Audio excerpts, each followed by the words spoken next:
Times media తెలుగుకి స్వాగతం.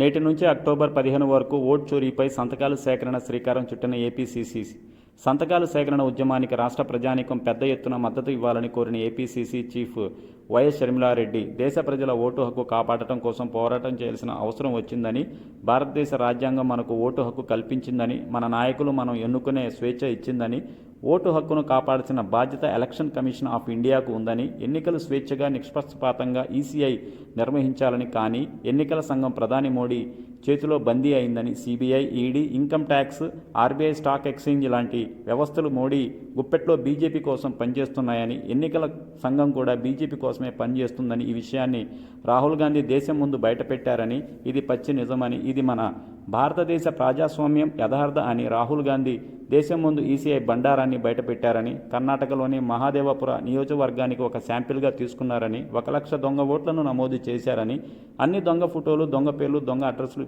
పెట్టారని, అంతేకాకుండా మహారాష్ట్ర ఎన్నికల్లో సాయంత్రం 5 నుండి 6 గంటల మధ్యలో 60 లక్షల పైగా కొత్త ఓట్లు పోలయ్యాయని, ఈ ఓట్లు ఎవరు వేశారని, సీసీటీవీ ఫుటేజ్ ఎక్కడ ఉందని, అంటే ఈసీఐని ఏ ఆధారాలు లేవని, అలాగే 5 ఏళ్లలో కంటే ఎన్నికలకు 5 నెలల ముందు 1 కోటికి పైగా కొత్త ఓట్లు నమోదు అయ్యాయని తెలియజేశారు. అందరికీ నమస్కారం. ఓటు హక్కుని కాపాడడం కోసం ఒక పోరాటం చేయాల్సిన అవసరం వచ్చింది. భారతదేశ రాజ్యాంగం మనందరికీ ఓటు హక్కునిచ్చింది, మన నాయకుల్ని మనమే ఎన్నుకోవడానికి. ఆ ఓటు హక్కుని కాపాడాల్సిన బాధ్యత ఎలక్షన్ కమిషన్ ఆఫ్ ఇండియాకి ఉంది. ఎన్నికలు స్వేచ్ఛగా నిష్పక్షపాతంగా నిర్వహించాల్సిన బాధ్యత ఉంది.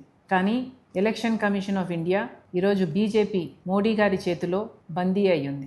ఎలాగైతే అన్ని వ్యవస్థలు ఇప్పటికే ఈడీ అయినా, సిబిఐ అయినా, ఇన్కమ్ ట్యాక్స్ అయినా, ఆర్బీఐ అయినా, స్టాక్ ఎక్స్చేంజ్ అయినా, ఎలాగైతే అన్ని వ్యవస్థలు మోడీ గారి గుప్పెట్లో బీజేపీ కోసం పనిచేస్తున్నాయో, ఎలక్షన్ కమిషన్ ఆఫ్ ఇండియా కూడా ఈరోజు బీజేపీ కోసమే పనిచేస్తుంది. ఈ విషయాన్ని రాహుల్ గాంధీ గారు దేశం ముందు బయటపెట్టడం జరిగింది.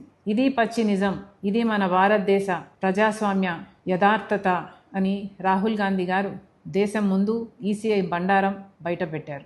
ఒక శాంపుల్ తీసుకున్నారు, కర్ణాటకలోని మహదేవ్పూర్. దాంట్లోనే 1,00,000 దొంగ ఓట్లని నమోదు చేశారు. 1,00,000 ఓట్లకి దొంగ పేర్లున్నాయి, దొంగ ఫోటోలున్నాయి, దొంగ అడ్రస్లున్నాయి. ఇలా ఓటు చోరీ చేయడమే కాక మహారాష్ట్రలో 5-6 గంటలకు మధ్యలో 60 లక్షల ఓట్లకు పైగా కొత్త ఓట్లు వేయటం జరిగింది. ఈ ఓట్లను ఎవరు వేశారు? సీసీటీవీ ఫుటేజ్ ఎక్కడుంది? అంటే ఏ ఆధారాలు లేవు. అలాగే గత 5 సంవత్సరాలుగా ఎన్ని ఓట్లయితే నమోదయ్యాయో, ఎలక్షన్లకు ముందు 5 నెలల్లోనే 1 కోటి ఓట్లకు పైగా